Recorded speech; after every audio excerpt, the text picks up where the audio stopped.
Today I am going to show you function overloading using menu driven program. So I have written one program of area for you with a menu. Now see here. What I've done is there is one main function I've written here, and I have also taken there's a scanner, so we have taken util, given options 1 for square, 2 for rectangle, and 3 for circle. Enter your choice. So you will take the choice. And then we have here switch choice, and if it is case 1, that means we are going to call this area. Now this is your function overloading.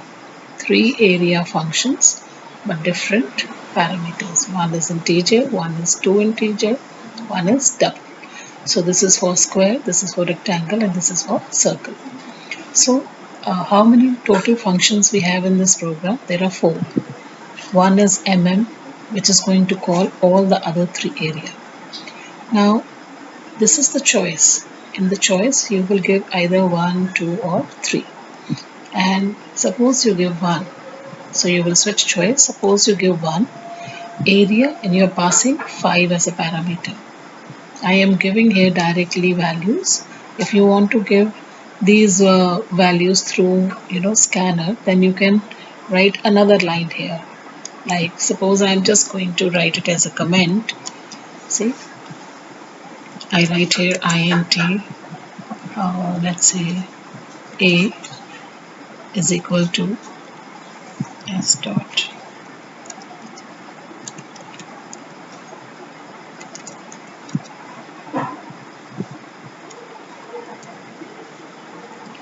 this line. Now this line is that I don't want to write 5 here, so I am writing this line, so that means instead of 5 I can write a, but this will not work because I have done it as a comment. So if I am going to give option 2, 5 and 6 will be passed as a parameter for the rectangle. If I give option 3, that is 4, I am passing double for square.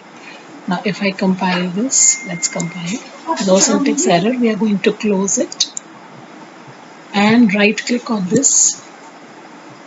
So if I click on this, we will get a box to make the object. Right click on this. Now see here, 3 area functions and 1 the main. I'm going to run the main first. See, it is processing. I have to give any one number. So let me give 1 and press enter. See, area squared is 25. So second time I can run the second option. Let's say I give here 2. Rectangle is 30. And next time I want to give the third option. Let's say 3. And the area of circle is this. Okay. So you can also come to know if the values are double, that how much correct precision you will get in double. You can count these digits. Now suppose I want to run individually these values. See, answers will come same all the time whenever you run this, because we have fixed the values. Now suppose I run this. That means I have to give here the values and I press OK. So I will get area of rectangle is 42. See, area of rectangle here is 30. Every time with I'll get 30 because the values are fixed. But here whenever I run it individually, so I am going to get different answer. Now let's say of integer I give 4 and I press OK. So if I say this, area of square is 60. But one thing I want you to clarify in this is, I suppose I am running here, I am writing here system out println. Okay, but if you want to write here return type, I have to then take some variable here, because return value will go in some variable. So I am writing here, let's say int, I'm going to write here a, or let's say q is equal to. So that means when I call this function, it has to return. So I'm making this as a comment, and instead of that I'm writing return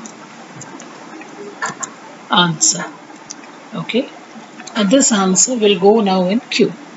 So you will get the answer in queue, and then you can print the answer. Like you can write system dot out dot print ln, and you can print here q, and this is a mistake here, let me correct it, and then put here semicolon, and you will now compile this. Now see, I'm showing you here one step here also, that if you don't want to fix the values 5, 5, 6 and 4, I have given here one int a is equal to, if you select case 1, then you have to give the variable a is equal to s dot next int. So instead of 5, you can write here a. Now let's see, compile it, because we have made the change. Some error is there. Let me see what is the error. Unexpected return. Okay, that means this is return, so I have to clear this and write here int.